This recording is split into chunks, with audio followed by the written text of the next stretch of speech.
to the field. So there is two fundraising level. The people, NGO, some of you in the room who are applying to SOS, Mohammed bin Zayed Fund, and you have to package a good project. You don't need to justify that species are important. We are easy for that. I mean, we take that for granted. You just apply. What we need is just a good project, which is, it's technically sound, and there is a nice story. Because to come back to the question you asked the audience, we have one example in SOS where basically we managed to sell species to a company, Nokia, so let's acknowledge them because they are one of the partners in SOS. We didn't have to fight very much. What we sold were they are interested in communication. We sold just the fact that behind every species there are people and there are stories. And that's what we want, and that's what we need to communicate. We need to use that to fight against. We have many people in the conservation movement basically trashing the species approach to conservation in our own movement. I don't think we ever do that in the species conservation, with the species approach, because we value all these other approaches. We know it's worthwhile to have protected areas, on ecosystem services, on compensation mechanism, whatever. We believe there is a value, but some people don't believe that there is a value at tackling species specifically. And I think we need to make a case. We need to be really vocal about that. And to counterbalance this movement, just say that species conservation is irrelevant, as Gustavo said. You have to do the same thing in the GEF. We collectively have to fight and just to justify that. But to do that, we need extremely good stories. So I'm facing that. So that was one problem, for example, in the first SOS round of application. Just the title of the project. Sometimes we receive something like a survey of X species in this part of the world. You don't dream with that. Or a plan to organize a conservation action plan or something like that. That's most of the projects we receive are like that. So even if you're completely convinced by the topic you really want to fund it, you said, it's not really appealing because we have to report to our donors. We have to build stories because our donors like Nokia but others, they want stories. As Gustavo said, it's the same for IUCN. If there is a story on species, good story, it hits the news. IUCN is everywhere in the news. Maybe 80% of our communication is about species work. So it's very, very powerful. So we need to have stories. That's what we want. It's not necessarily about charismatic species because we were criticized about that. And this in turn, now we start funding projects. We need these stories, but because what we do, we use these stories to try to reach additional donors, big donors, and we go out there for big money. We don't go there for small pots of money. So we're basically selling the work of the conservation movement, of the expertise all together, and all these people and people are really interested. But it depends on who you're talking to. We frequently hear, like Gustavo said from the GEF at the beginning, we don't do species. This drives me mad when I hear that, because I have to explain what does it mean. I heard that very recently, and you need to justify always why. So we need your help. The people we are funding, just to help us to package that in a very compelling way. We need to make these people dream, I think. So that's what makes a good project. I'm more and more convinced it's about communication. I'll stop here. Just one precision, we still receive more good projects than we can fund. Correct. We have many bad ones, we have too many good ones to fund. Yeah, thanks Alessandro. Adam, do you want to just pass it along? Adam, what kind of proposals do you like to see? We don't accept proposals. That's a short answer. To the intrinsic over there who came out the closet. To his point, the second level is exceptionally complicated. So our whole approach, we're going 2 years and we're just trying to actually work. We're doing projects, but to actually learn, because the level of complexity is so enormous. And the problem is not the project. It's if you've got 30 shark organizations, should you give it to number 15 or 6, or give it all to number 22, or give it equally weighted? I think we're still, the level of actually picking projects. I think people are going at absolutely backwards. Instead of saying, okay, who's the best bug people, or who's the best shark people, or 60, marine protected reserves hot enough to, we're trying to sell the idea to find intrinsics out there, sell them idea of marine protected reserve, then go up there and actually work out who's doing it, who's doing it effectively, where's the best place to have a marine protected reserve, where to get the most bang for your buck, where's the safest, actually try and find out that, and then go to those people and say, can we work together? So I think the project model is, also proposal model is also part of the problem, because both sides, the buyers of the proposals are working with such limited knowledge and don't take the time to actually understand potentially the ecosystems that they want to put their money in. I guess if I can just broaden it and look at how we can be more successful at getting funding as a conservation movement, I think we have to get better at demonstrating success. And we have to show that there are many times when we've gone in and we've been successful at turning around a species. And I think we often beat ourselves up and say, it's not working, we're having everything's just getting worse. And it makes sort of a bad dinner companion when you just hear those stories the whole night. We have to be talking about the success stories, and we have to document them better and in a scientific way. And there's no central place where you can go and find all these amazing conservation successes. So I think if we clearly had successes documented, and then as organizations you build a reputation associated with these successes based on clear science, then we'll be in a lot stronger position to get more funding. Thanks. Our organization also doesn't accept proposals. We don't fund, so we're also fundraising to implement our own projects. But I've also sat on several panels and had the opportunity to review many proposals in my life for other organizations. Maybe I'll just take a step away from the philosophical discussion we've been having, and if you want to get onto the practical, I'll just give you my 2 cents worth. Bearing in mind, though, just one thing, and that I think the fundraising environment in South Africa is a little bit unique. We don't have as many trusts and foundations, and our legacy of individual philanthropy is not particularly mature. But what we do have is quite a strong donor market coming from the corporate sector. And we have to spend quite a lot of our time appealing to corporates. And the slide that you showed that demonstrates corporate logos and the use of wildlife in corporate branding, we've spent years having to perfect that kind of approach, which is very different from a scientific proposal or the type of proposal that would go to Jeff. So we have a number of different experiences, but if I just had to give you maybe just 2 or 3 perspectives, for me, I think it starts and ends with a budget. A very well thought out budget tells you how the project will run. It's as simple as that. If you look at a budget that has got no thought given to it, unrealistic figures, I'm not even interested in looking at the project plan. So to me, I go straight to the budget, because a budget tells the whole story. It tells you who's co-financing, it tells you what partners you've got, it tells you whether it's a startup or established, whether there's whether or not there's any thought given to the project plan itself, how implementation will roll out, etc., etc. And when I've sat on panels, I know that my fellow panelists have had a look at the budget as well. And frankly speaking, most donors are going to start there to see if they can even afford the project. So there is that element to it. And then obviously, from our perspective, if you are engaging with corporates, you don't even send a proposal until you've got to know them well, you understand their priorities, and you know what they want. A lot of the private sector funding is probably more open to the intrinsic argument, to be honest. I think that's where we've had success, albeit limited, because there's huge pressure in a developing country to be not sponsoring ecosystems, but to be sponsoring completely different forms of philanthropy. So we're not competing for an ecosystem argument or species. We're competing conservation versus education, AIDS prevention, a completely different basket of goodies. So for us, we have to really get to know our donor first. And if you're going to go in to any donor with a pitch or a proposal that is not matching their expectations or needs, you've wasted your time. So we have to spend an inordinate amount of time with private sector fundraising, getting to know what they're looking for. And also in our experience, 15 pages of waffle, even if it's scientifically perfect, is a waste of time. Getting that story out, but also at the same time not making it dramatic and too narrative. One has to stick to the facts and the information, the success stories, but keeping it concise. If you haven't got your donor on the first 2 pages, you're not going to get them on the last 15. So, and visual, I think visual is always important. We're human beings at the end of the day.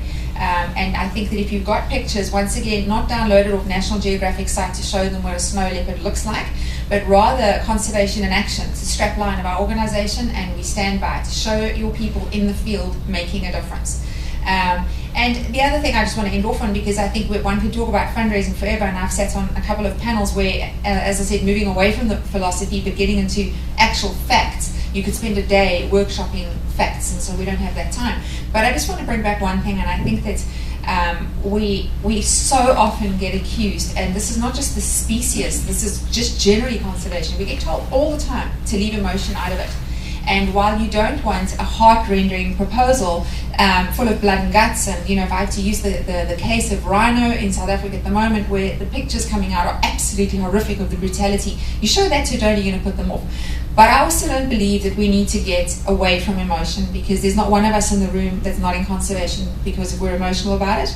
I think that it's why we do what we do. It's why we put up with the salaries and the long hours and the inordinate amounts of stress, and the fact that most of us don't sleep at night because the pressure's increasing and the drivers are out of control and the resources are less, and none of us will sleep tonight. But we're only here because it's emotional for us, and I think if you can convey that in a positive way to a donor, and this is if it's a private individual, a corporate, and hopefully a Jeff.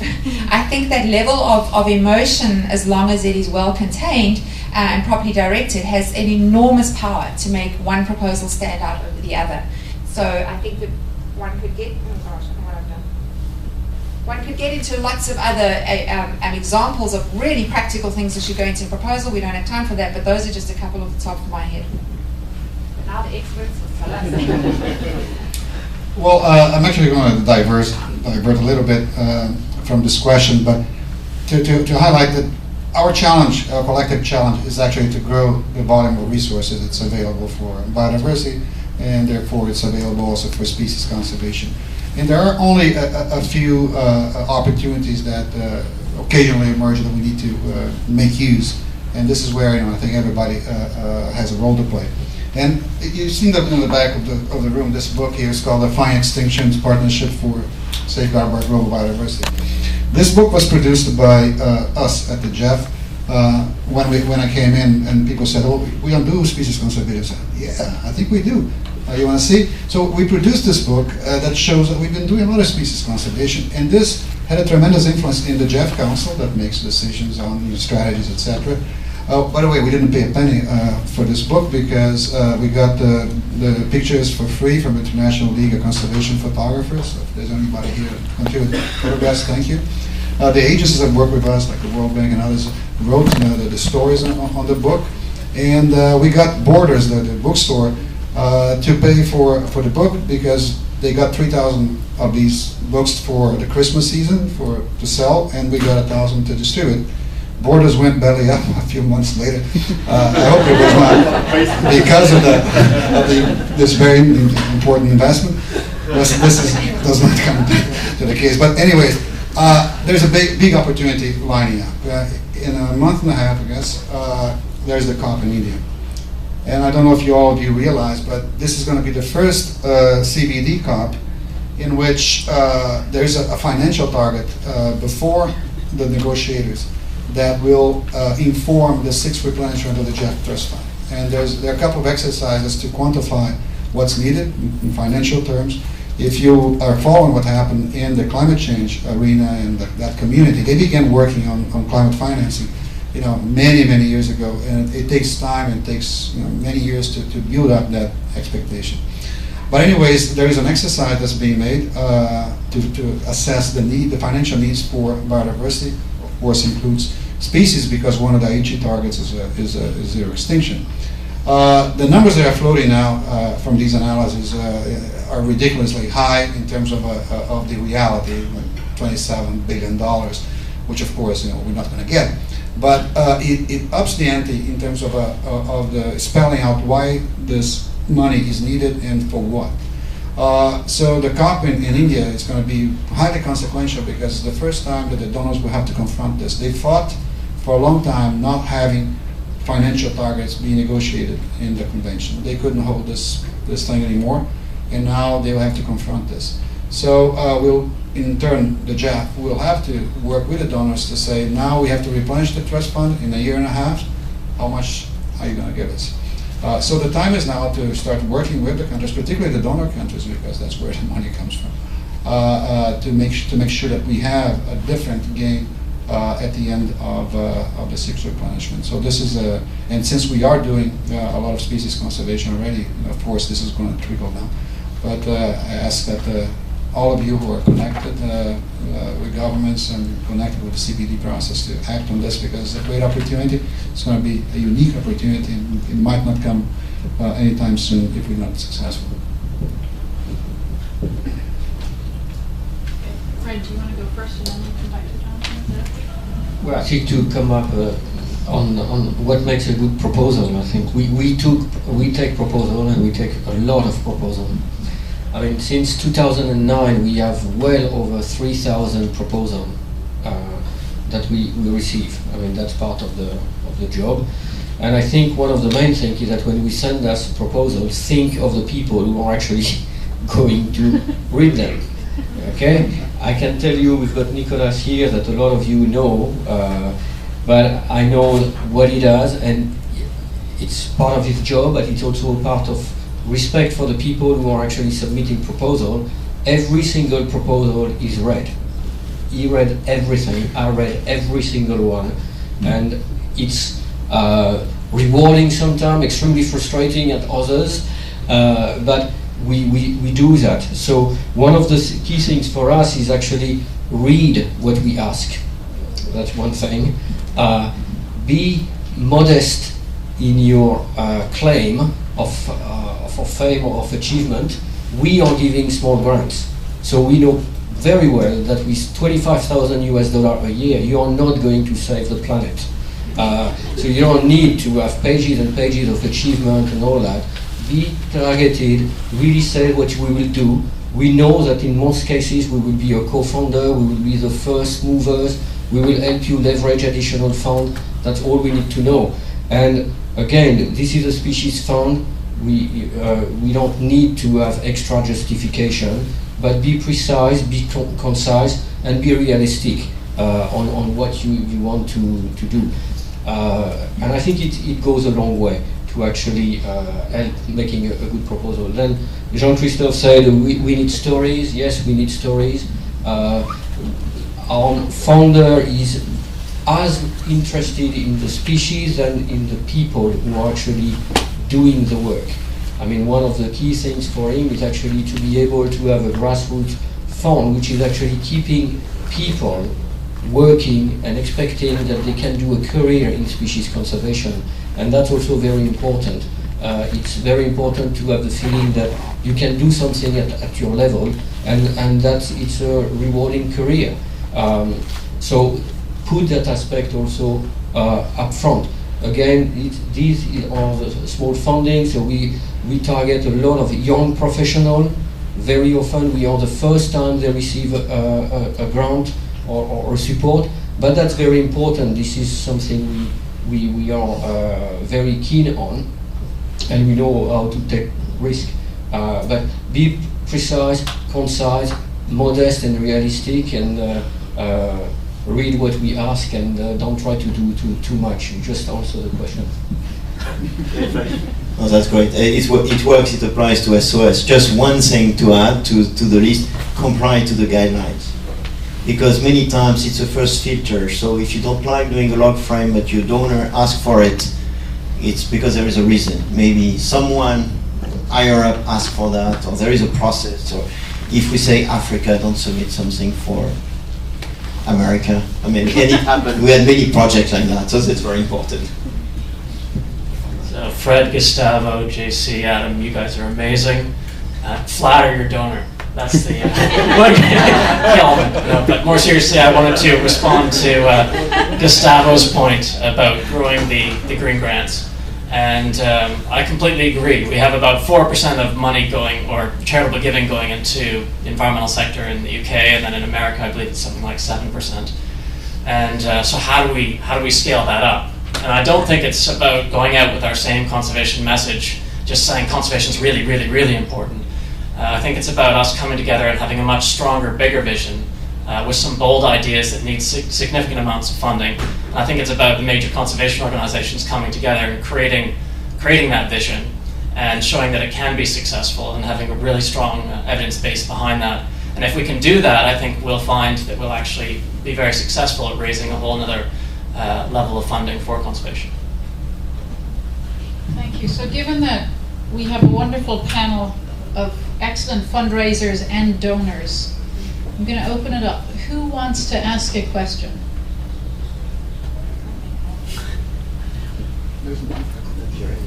Oh, there's another microphone up here. Okay, thank you. I'm relatively new in conservation. I'm actually originally a vet. Well, a long time ago. I look young, but a long time ago. But actually for the last 16 years I've been working in the defense industry. Unmanned aerial vehicles, radars, all these things. And about a year ago I decided to come back to my original passion and try to change things in conservation. But when I contacted and went to a conference here and started walking around and talking to people, I found out that there is a problem in the numbers game.